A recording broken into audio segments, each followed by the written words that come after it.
Hello friends, welcome to SF Education. Today in this video we are going to discuss about the 17th of July complete current affairs. So if you are watching the video first time, please click on the subscribe button and put on the bell icon for the latest and the new update of the videos. Let's start the first question. First question is regarding, consider the following statement regarding District Mineral Foundation Fund. इस question में district mineral foundation fund के बारे में आपको बताना है। आपकी first statement है कि दो district mineral foundation operation is under state government, the central government retains the power to prescribe the rates of contribution. कि जो डीएमएफ है वो स्टेट गवर्नमेंट के अंदर वर्क करते हैं एंड जो सेंट्रल गवर्नमेंट होती है वो रिटेन करती है पावर को प्रिस्क्राइब करने के लिए रेट्स ऑफ कंट्रीब्यूशन को। सेकंड स्टेटमेंट है जो डीएमएफ फंड्स हैं वो ट्रीट किए जाते हैं extra budgetary resource for the state, ठीक है, मतलब स्टेट्स के लिए इनके लिए अलग से बजट दिया जाता है। थर्ड स्टेटमेंट है आपकी, प्रधानमंत्री खनिज क्षेत्र कल्याण योजना is mean to provide for the welfare of areas and people affected by mining related operation using the funds generated by district mineral foundation. ठीक है, इसमें बोल जो प्रधानमंत्री खनिज क्षेत्र कल्याण योजना है वो प्रोवाइड की जाती है वेलफेयर एरियाज़ के लिए, और जो पीपल जो अफेक्टेड होते हैं, ठीक है, माइनिंग रिलेटेड ऑपरेशन से, उनको यूज़ किया जाता है फंड्स को जनरेट करने के लिए बाय डिस्ट्रिक्ट जो डीएमएफ फंड्स होते हैं। ठीक है, तो उनके अंदर क्या किया जाता है, इसमें फ़ंड प्रोवाइड की जाती है। तो कौन सी स्टेटमेंट सही है? ऑप्शन है 1 and 2, 1 and 3, 2 and 3 and 1, 2, 3। Video को पॉज करिए and then give your answer.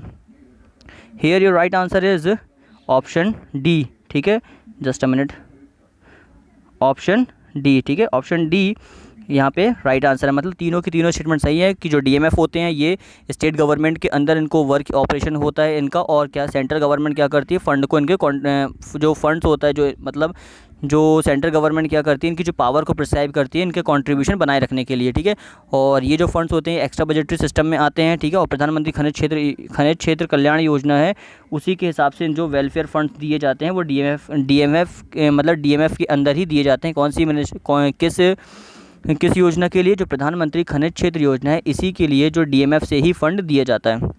Second question पे मूव ऑन करते हैं। सेकंड क्वेश्चन ये देखिए, यहाँ पे भी आप जाने के पहले थोड़ा सा इसको पढ़ सकते हैं। यहाँ पे भी काफ़ी ज़्यादा इसका मैंने डिस्क्रिप्शन मतलब एक्सप्लेनेशन दिया हूँ, तो आप चाहो तो इसको भी अच्छे से बात कर सकते हो। जो मैंने बताया उसी के बारे में यहाँ पे दिया हुआ है। ठीक है, next question is Hagia Sophia UNESCO world heritage site recently seen in news is located. ठीक है, तो रिसेंटली क्या हुआ है कि जो हेगिया सोफिया है इसको, ये पहले क्या हुआ करता था, पहले ये म्यूज़ियम हुआ करता था, तो इसको अब चेंज करके इसको मॉस्क में बदल रहे हैं, इसलिए न्यूज़ में है। तो इससे रिलेटेड क्वेश्चन बन सकता है कि हेगिया सोफिया कहाँ पे लोकेट करता है। ऑप्शन है सऊदी अरेबिया, ईरान, तुर्की एंड इजराइल। वीडियो को पॉज करिए एंड आंसर दीजिए, फिर हम और भी इसके बारे में जानेंगे। चलिए, यहाँ पे जो आपका राइट आंसर है आपका option C that the mean Turkey is the right answer. ठीक है, Turkey is the right answer. ठीक है, तो आपको याद रखना है कि जो हेगिया सोफिया है कहाँ पे लोकेट करता है, ये टर्की में लोकेट करता है। थोड़ा सा और इसके बारे में समझ लेते हैं। देखिए, रिसेंटली क्या हुआ, 1500 ईयर्स ओल्ड जो हेगिया सोफिया है, ठीक है, जो एक म्यूज़ियम हुआ करता था, इसको अब मॉस्क में चेंज करने की बात हो रही है, और जिसको वर्ल्ड हेरिटेज साइट के अंदर भी इसको नॉमिनेट किया जा चुका है।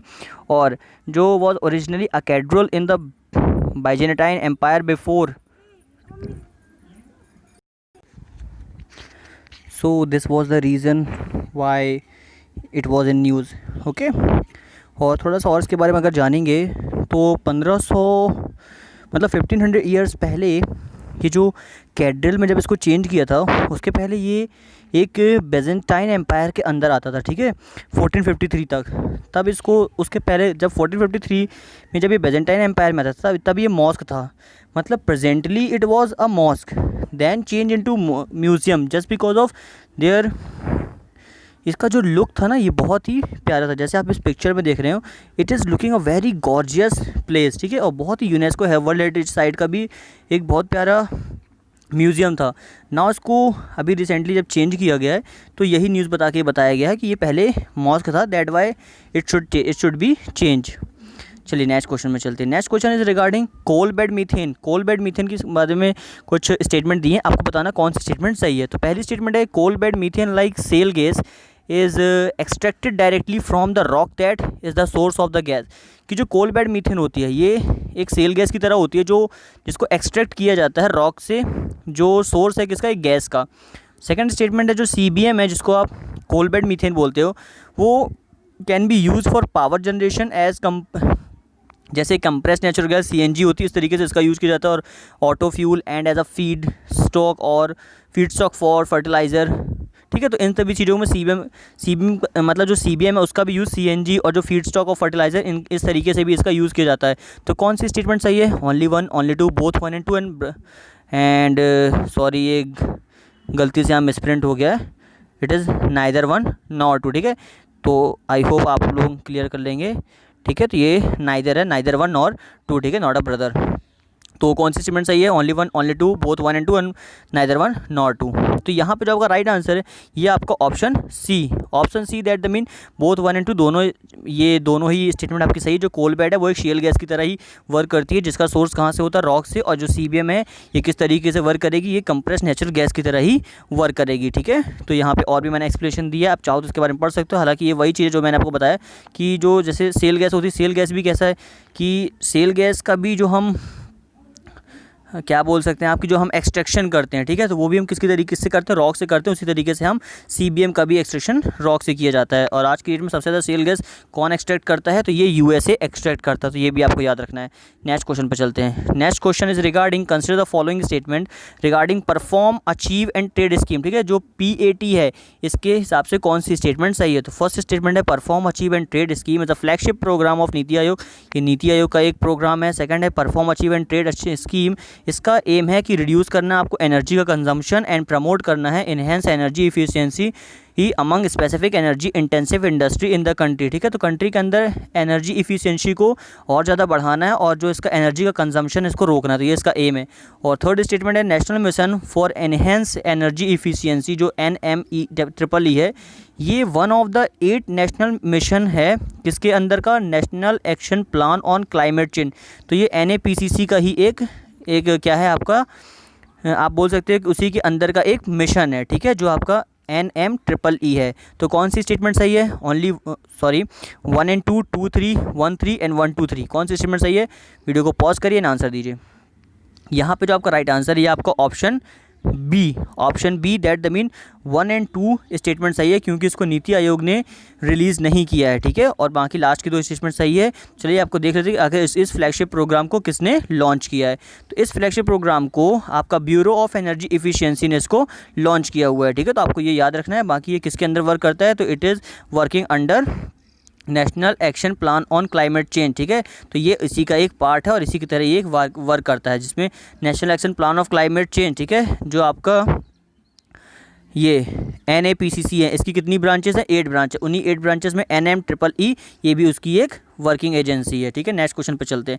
Next question is regarding the countries first cable stayed Indian railway bridge, the magnificent Anjikhad bridge.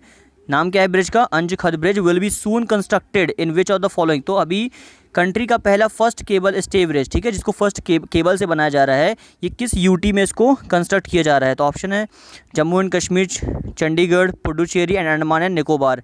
तो वीडियो को पॉज करिए, आंसर दीजिए। चलिए, यहाँ पे आपका राइट आंसर है आपका ऑप्शन ए। ठीक है, option A that the mean first statement is right. ठीक है, तो जम्मू एंड कश्मीर में क्या किया जा रहा है? इसको कंस्ट्रक्ट किया जा रहा है, जिसका नाम क्या है? अंजखद ब्रिज। ठीक है, ये भी आपको याद रखना है। कौन से डिस्ट्रिक्ट में? कतरा एंड रेसी। ठीक है, this is the connected area है, कतरा से रेसी को ये कनेक्ट करेगा ये ब्रिज को। ठीक है, तो ये आपको याद रखना है, ये रेलवे का एक प्रोजेक्ट है। ठीक है, जिसको और ये डेवलप किया जा रहा है। कौन सा रेलवे? तो कोंकण रेलवे कॉरपोरेशन लिमिटेड। ठीक है, कोंकण रेलवे कॉरपोरेशन लिमिटेड। इस तरीके से भी पूछा जा सकता है कि इसको डेवलप कौन करने वाला एजेंसी कौन सी है? तो ये कोंकण रेलवे कॉरपोरेशन लिमिटेड, और ये it is a part of Udhampur Srinagar Baramulla rail link. ठीक है, USBR प्रोजेक्ट का ही एक पार्ट है। ठीक है, चलिए नेक्स्ट क्वेश्चन पे चलते हैं। Next question is regarding HRD Minister Ramesh Pokhriyal Nishank and the Minister of State for HRD Sanjay Dhotre have launched the most affordable COVID-19 test kit. It has been produced by which of the following its, ठीक है, which of the following IITs। तो किस IIT के ज़रिए ये जो कोविड-19 test kit को अभी बनाया गया है, जिसको HRD मिनिस्टर रमेश पोखरियाल और जो हमारे स्टेट मिनिस्टर है संजय धोत्रे, उन्होंने इसको लॉन्च किया है। ठीक है, तो कौन सी स्टेटमेंट सही है? ऑप्शन है IIT Kanpur, IIT Kharagpur, IIT Bombay and IIT Delhi. Video को पॉज करिए, आंसर दीजिए। यहाँ पे आपको जो राइट आंसर है आपका option 4, option 4 that the mean D is the right answer, IIT Delhi launch it, ठीक है। IIT दिल्ली, किस IIT ने? IIT दिल्ली ने इसको लॉन्च किया है, ठीक है। तो ये थी कंप्लीट न्यूज़, जिसको कोरोना किट के बारे में अभी जाना जाएगा, ठीक है। इसी को लॉन्च किया जा रहा है कोरोश्योर, ठीक है। Corosure is one of the company which has receive the non exclusive licence from IIT Delhi for the probe free RT-PCR based कोविड-19 टेस्ट, ठीक है। अभी कोरोश्योर एक कंपनी है, उसने क्या किया है, इस एक्सक्लूसिव टेस्ट को चेक करने के लिए क्या किया है, अप्रूवल लिया हुआ है, ठीक है। और ये एक it has been manufactured by new tech medical device, ठीक है। इसको न्यू टेक मेडिकल डिवाइसेस के द्वारा मैन्युफैक्चर किया जाएगा। नेक्स्ट क्वेश्चन पे चलते हैं। Next question is, in July 2020, the cabinet of which state has given approval for the formation of a study committee for the creation of new district in the state, ठीक है। Sorry,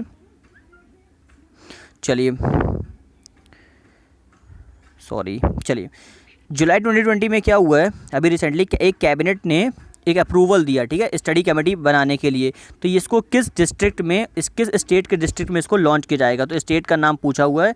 तो option है Odisha, Telangana, Andhra Pradesh and Kerala. कौन सा answer सही है? तो यहाँ पे जो आपका राइट आंसर है आपका option C that the mean third statement right, कि आंध्र प्रदेश, ठीक है।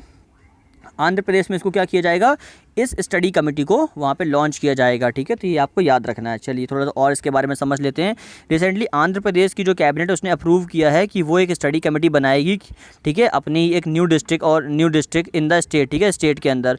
और इसको ये जो पैनल रहेगी सबमिट करेगी अपनी रिपोर्ट 31 मार्च 2021 तक इसको अपनी रिपोर्ट सबमिट करना है, जो स्टडी से रिलेटेड सारी इन्फॉर्मेशन देगी, ठीक है। और इस कमेटी को जो हेड करेंगे, ये करेंगे स्टेट चीफ सेक्रेटरी, ठीक है। ये भी याद रखना कि हेड कौन करेगा, स्टेट चीफ सेक्रेटरी हेड करेंगे। और जो रीऑर्गेनाइजेशन है ऑफ द जो डिस्ट्रिक्ट का would be based upon the parliamentary constituencies in the state, ठीक है। तो वो जो पार्लियामेंट्री कॉन्स्टिट्यूएंसीज होती है स्टेट की, वो इन डिस्ट्रिक्ट को क्या करेंगी, रीऑर्गेनाइजेशन इनका करेगी। थोड़ा सा आंध्र प्रदेश के बारे में समझ लीजिए। आंध्र प्रदेश के पास वहाँ कितने डिस्ट्रिक्ट हैं, तो आंध्र प्रदेश में 13 डिस्ट्रिक्ट है। लोकसभा सीट 25, राज्यसभा सीट 11 हैं। कुछ इंपॉर्टेंट डैम्स है जो डायरेक्टली न्यूज़ में रहते हैं, पूछ ले जाते हैं। तो जैसे नागार्जुन सागर डैम जो कृष्णा रिवर के ऊपर है, श्री सलम डैम कृष्णा रिवर के ऊपर ये भी है। और जो धौलेश्वरम बैरेज ये गोदावरी रिवर के ऊपर, एंड पोलावरम डैम ये गोदावरी रिवर पे, ठीक है। पोलावरम डैम तो बहुत ज़्यादा न्यूज़ में रहता है। एक पोलावरम डैम हो गया आपका, नागार्जुन सागर डैम हो गया, ठीक है, पोलावरम, ये श्री सागर। तो ये चारों काफ़ी इंपॉर्टेंट डैम है, इसीलिए इनके बारे में मैंने एक्स्ट्रा यहाँ पे दिया हुआ है, तो आप इसको भी याद कर सकते हैं, ठीक है। नेक्स्ट क्वेश्चन पे चलते हैं। Next question, in which of the following UTs NABARD, जिसको NABARD has launch development project worth ₹44 lakh in July 2020, ठीक है। तो अभी किस यूटी में नाबार्ड ने लॉन्च किया है डेवलपमेंट प्रोजेक्ट जिसका वर्थ ₹44 लाख इन जुलाई 44 लाख है, ठीक है, जुलाई 2020 में। तो ऑप्शन है Andaman and Nicobar, Delhi, Daman and Diu and Ladakh. Video को पॉज करिए ना, आंसर दीजिए। यहाँ पे जो आपका राइट आंसर है आपका option A that the mean first statement is right, ठीक है। अंडमान एंड निकोबार में इसको क्या किया है, इसको लॉन्च किया गया है नाबार्ड के द्वारा एक डेवलपमेंट प्रोजेक्ट जिसका वर्थ ₹44 लाख है, ठीक है। तो ये जो आपने समझ ही गया होगा कि अंडमान के अंदर इसको लॉन्च किया गया है। अब ये किस मिशन के अंदर इसको लॉन्च किया गया, तो ये भी इंपॉर्टेंट है। जिस तरीके से अभी रिसेंटली कोविड-19 का जो आउटब्रेक चल रहा है, इसके अकॉर्डिंग आत्मनिर्भर भारत के जरिए इसको क्या किया गया, लॉन्च किया गया है। और रूरल एंटरप्रेन्योरशिप के लिए इसको लॉन्च किया गया, ठीक है। और जो नाबार्ड है ये कंडक्ट करेगा 385 विलेज लेवल को, ठीक है। इसके अंदर 385 विलेज लेवल प्रोग्राम आएंगे और प्रोवाइड करेंगे ट्रेनिंग किसके लिए, लीडर्स के लिए, जो न्यूली फॉर्म जो हमारे सेल्फ हेल्प ग्रुप्स हैं, SHS हैं, with some of more than 10 lakh rupees, ठीक है, जो जिसके अंदर कम से कम 10 लाख रुपए तक का इन्वेस्टमेंट किया जाएगा। तो ये भी आपको याद रखना है, ठीक है। नेक्स्ट क्वेश्चन पे चलते हैं। Next question, in July 2020 the government has decided to allow invalid pension to arm forces personnel with how many years of qualifying service, ठीक है। तो अभी गवर्नमेंट ने डिसाइड किया है कि वो अलाउ करेगी इनवैलिड पेंशन, ठीक है, किसके लिए, आर्म फोर्सेज के लिए, जो उन्होंने कितने समय तक का अपना सर्विस क्वालिफाई कर लिया होगा, जो वो पेंशन के अंदर आएंगे। तो ऑप्शन है आपका less than 10 years, less than 9 years, less than 8 years and less than 7 years. तो वीडियो को पॉज करिए ना, आंसर दीजिए। चलिए यहाँ पे जो आपका राइट आंसर है आपका option A that the mean first statement आपकी सही है कि लेस देन 10 ईयर, मतलब जो भी आर्म फोर्सेस में जो पर्सनल वर्क कर रहे हैं वो अगर उन्होंने लेस देन 10 ईयर मतलब कम से कम 10 साल तक का अपना वर्क कंप्लीट कर लिया है, तो जो इनवैलिड पेंशन थी जो रुकी हुई थी अभी तक नहीं दी जा रही थी, वो उनको अब दी जाएगी, ठीक है। तो ये न्यूज़ थी, ये भी आपको याद रखना है। It is much important for the जो आपके NDA जैसे जिस तरीके से आप एग्ज़ाम में जो एग्ज़ाम का जब फॉर्म भरते तो उस तरीके से इस तरीके की स्टेटमेंट वहाँ पे पूछ ली जाती है, तो ये आपको याद रखना है। चलिए नेक्स्ट क्वेश्चन पे चलते हैं। Next question and today's last question is who delivered his inaugural address at the 5th edition of the conference on aerospace and defense manufacturing technologies in New Delhi in July 2020। तो अभी किसने एक inaugural speech दी है, ठीक है, inaugural address किया है किसको, 5th edition of conference on aerospace and defence manufacturing. तो इसको अभी किसने एड्रेस किया, मतलब आप बोल सकते हैं किसने इसका इनाग्रेशन किया है, ठीक है, और दिल्ली में। ऑप्शन है पीयूष गोयल, श्रीपद नाइक, नरेंद्र मोदी एंड नितिन गडकरी। वीडियो को पॉज करिए, आंसर दीजिए। चलिए, यहाँ पे जो हमारे स्टेट मिनिस्टर हैं जिनका नाम क्या है, श्रीपद नायक, इन्होंने क्या किया है, ऑप्शन 2 आपका राइट आंसर है, ठीक है। एक second, option 2, just a minute, ठीक है। जो ऑप्शन बी है श्रीपद नायक, इन्होंने इसको क्या किया है, इसको लॉन्च किया, तो आपको ये याद रखना है, ठीक है। थोड़ा सा और इसके बारे में समझ लीजिए। जो श्रीपद नायक है union minister of state defence, ठीक है, इन्होंने इसको लॉन्च किया है, जिसका 5th एडिशन था, ये भी याद रखना है। कौन से एडिशन था इसका, एडिशन आपका 5th एडिशन था, conference on aerospace and defence manufacturing का, ठीक है, तो ये भी याद रखना है। और जिसकी थीम है, थीम क्या थी, एम्पावरिंग इंडिया विद आत्मनिर्भर भारत मिशन, ठीक है। जिस तरीके से इंडिया में अब मैन्युफैक्चरिंग क्या आउटसाइडर हमने रोक दी है, जिस तरीके से 59 अभी ऐप्स को, एप्लीकेशंस को चाइनीज़ की बंद किए, तो हम अपने आप को क्या कर रहे हैं, आप बोल सकते हो रेजिलिएंट बना रहे हैं, ठीक है, और ज़्यादा थ्रू द आत्मनिर्भर भारत मिशन के जरिए, ठीक है। तो ये भी आपको याद रखना है। आप कमेंट में बनाओगे आत्मनिर्भर भारत मिशन को अभी किसने लॉन्च किया है, ठीक है। इजी क्वेश्चन है, तो कमेंट में ज़रूर बताइएगा। और जो डिफेंस सेक्टर है इसके तरीके ग्रोथ करेगा, उसने कितना ग्रोथ किया है, compound annual growth rate 9.7% from 2008 to 2006। तो ये भी एक कोटेशन, मतलब आप जो स्टैटिस्टिक होते हैं इनको भी नोट कर सकते हैं, ठीक है। तो ये आज के कंप्लीट पूरे 10 करंट अफेयर्स थे, which is very important for exam perspective. I hope it will give you a lot of information. So please like the video and subscribe the channel, and thank you for watching. Have a good day.